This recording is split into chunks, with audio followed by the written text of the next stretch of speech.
शनिदेव ही ऐसे देव हैं जो अपना सीधा प्रभाव दिखाते हैं। जब तक यह आपसे नाराज रहेंगे तब तक आपकी ये इच्छा पूरी नहीं करेंगे, लेकिन जैसे ही शनिदेव आपसे प्रसन्न हो गए फिर आपकी चाहे जो भी इच्छा हो उसे तुरंत पूरी कर देते हैं, क्योंकि कई भक्तों के साथ ऐसा हो चुका है। आपकी लाखों करोड़ों पैसों की इच्छा भी तुरंत पूरी हो सकती है। बस आपको शनिदेव जी से जितना भी धन मांगना है वही विनती करनी है और इस मंत्र को 21 बार सुनकर छोड़ देना है। तुरंत इस मंत्र के चमत्कार से आपको तुरंत पैसा हाथ लगना शुरू हो जाएगा, या हो सकता है आपके घर में भी किसी न किसी बहाने से पैसा आना शुरू हो जाए। कुछ भी हो सकता है, क्योंकि शनिदेव जी की महिमा बड़ी निराली है। तो चलिए ऐसे सुनहरे मौके को हाथ से न जाने दें। 21 बार ही सुने और अपार श्री शनिदेवाय छाया पुत्र च नमस्तुते। ओम तामस्य रविपुत्रं सिद्धिकंठाय भगवते क्रूरचेष्टाय श्री शनिदेवाय छाया पुत्र च नमस्तुते। ओम तामस्य रविपुत्रं सिद्धिकंठाय भगवते क्रूरचेष्टाय श्री शनिदेवाय छाया पुत्र च नमस्तुते। ओम तामस्य रविपुत्रं सिद्धिकंठाय भगवते क्रूरचेष्टाय श्री शनिदेवाय छाया पुत्राय च नमस्तुते। ओम तामस्य रविपुत्रं सिद्धिकंठाय भगवते क्रूरचेष्टाय श्री शनिदेवाय छाया पुत्र च नमस्तुते। ओम तामस्य रविपुत्रं सिद्धिकंठाय भगवते क्रूरचेष्टाय श्री शनिदेवाय छाया पुत्राय च नमस्तुते। ओम तामस्य रविपुत्रं सिद्धिकंठाय भगवते क्रूरचेष्टाय श्री शनिदेवाय छाया पुत्र च नमस्तुते। ओम तामस्य रविपुत्रं सिद्धिकंठाय भगवते क्रूरचेष्टाय श्री शनिदेवाय छाया पुत्राय च नमस्तुते। ओम तामस्य रविपुत्रं सिद्धिकंठाय भगवते क्रूरचेष्टाय श्री शनिदेवाय छाया पुत्राय च नमस्तुते।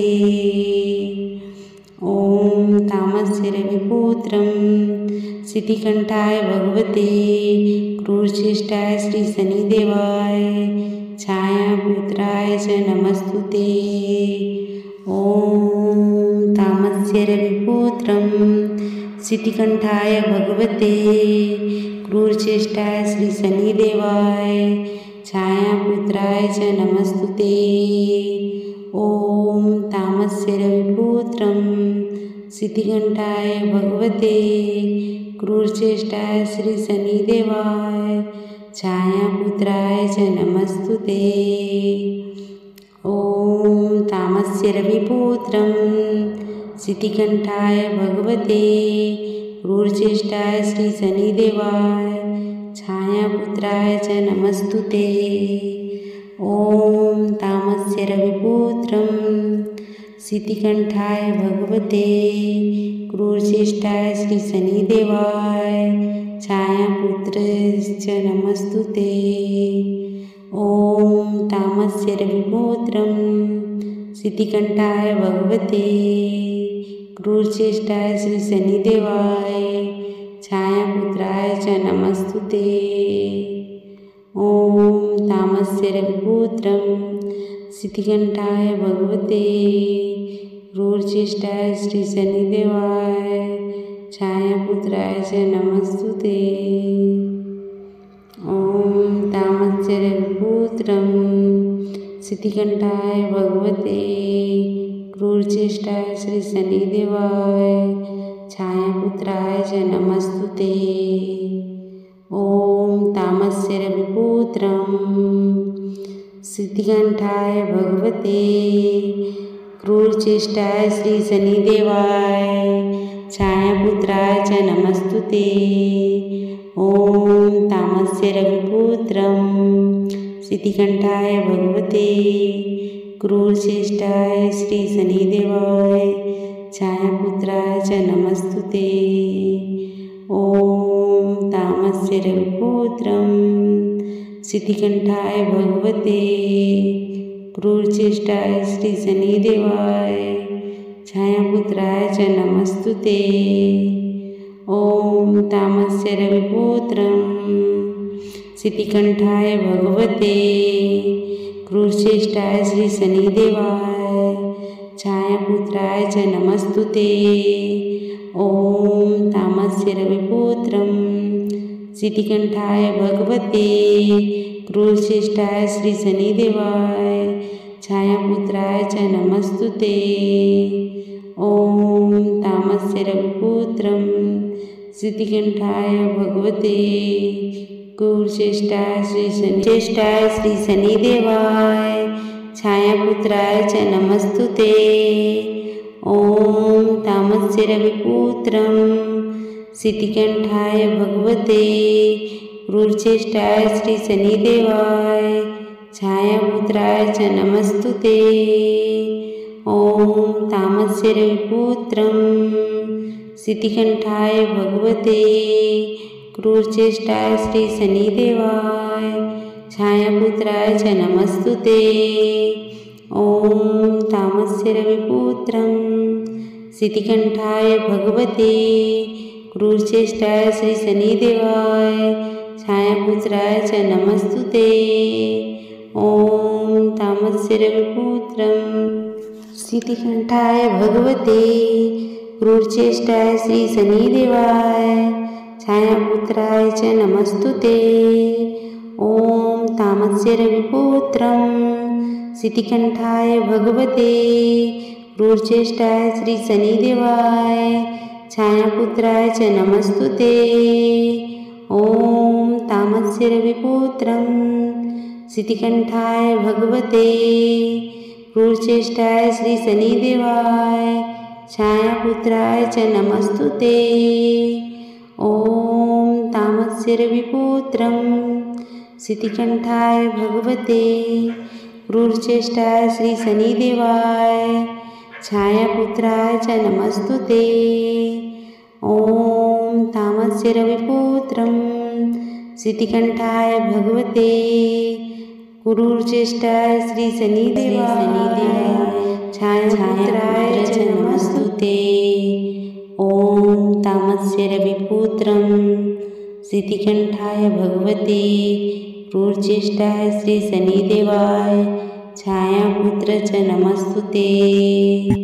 ॐ तामस्य रविपुत्रं सिद्धिकंठाय भगवते क्रूरचेष्टाय श्री शनिदेवाय छायापुत्र च नमस्तुते। ॐ तामस्य रविपुत्रं सिद्धिकंठाय भगवते क्रूरचेष्टाय श्री शनिदेवाय छायापुत्राय च नमस्तुते।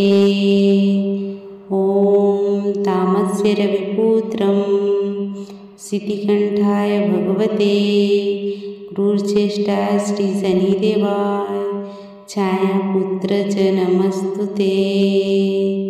ॐ तामस्य रविपुत्रं सिद्धिकंठाय भगवते क्रूरचेष्टाय श्री शनिदेवाय छायापुत्राय च नमस्तुते।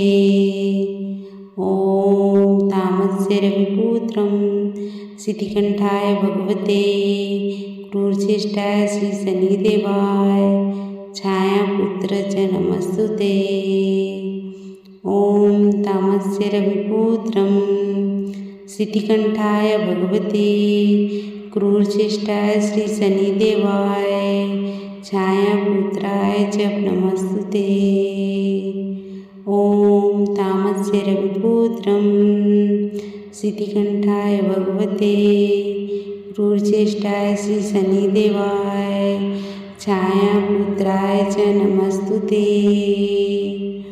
ॐ तामस्य रविपुत्रं सिद्धिकंठाय भगवते क्रूरचेष्टाय श्री शनिदेवाय छायापुत्राय च नमस्तुते।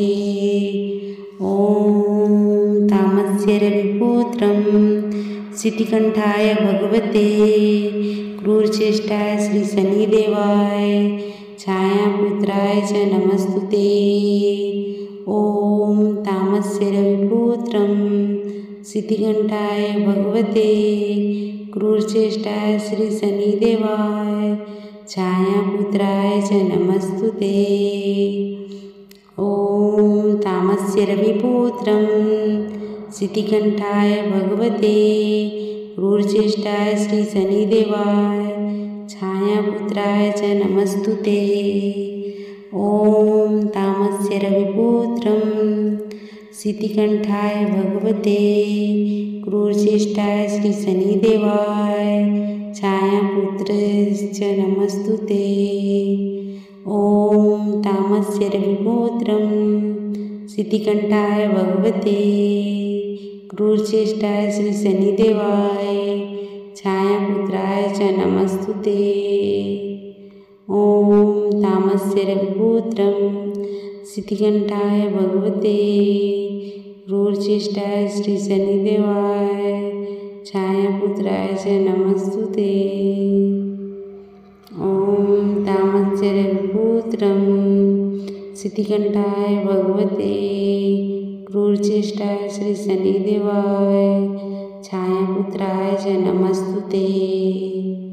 ॐ तामस्य रविपुत्रं सिद्धिकंठाय भगवते क्रूरचेष्टाय श्री शनिदेवाय छायापुत्राय च नमस्तुते। ॐ तामस्य रविपुत्रं सिद्धिकंठाय भगवते क्रूरचेष्टाय श्री शनिदेवाय छायापुत्राय च नमस्तुते। ॐ तामस्य रविपुत्रं सिद्धिकंठाय भगवते क्रूरचेष्टाय श्री शनिदेवाय छायापुत्राय च नमस्तुते। ॐ तामस्य रविपुत्रं सिद्धिकंठाय भगवते क्रूरचेष्टाय श्री शनिदेवाय छायापुत्राय च नमस्तुते। ॐ तामस्य रविपुत्रं सिद्धिकंठाय भगवते क्रूरचेष्टाय श्री शनिदेवाय छायापुत्राय च नमस्तुते।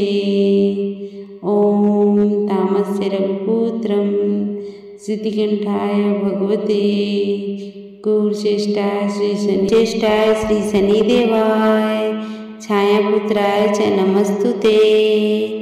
ॐ तामस्य रविपुत्रं सिद्धिकंठाय भगवते क्रूरचेष्टाय श्री शनिदेवाय छायापुत्राय च नमस्तुते।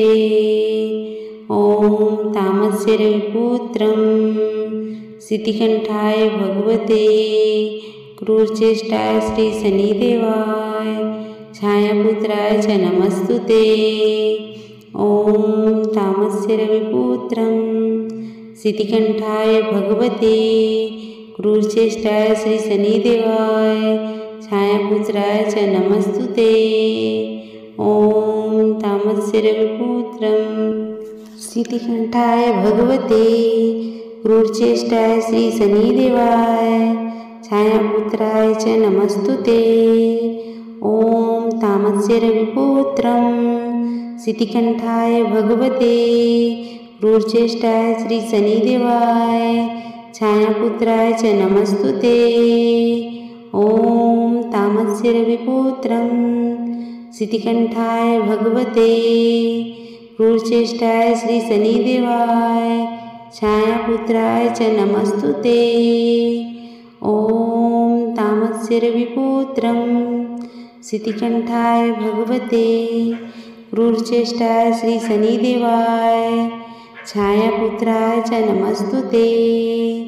ॐ तामस्य रविपुत्रं सिद्धिकंठाय भगवते क्रूरचेष्टाय श्री शनिदेवाय छायापुत्राय च नमस्तुते।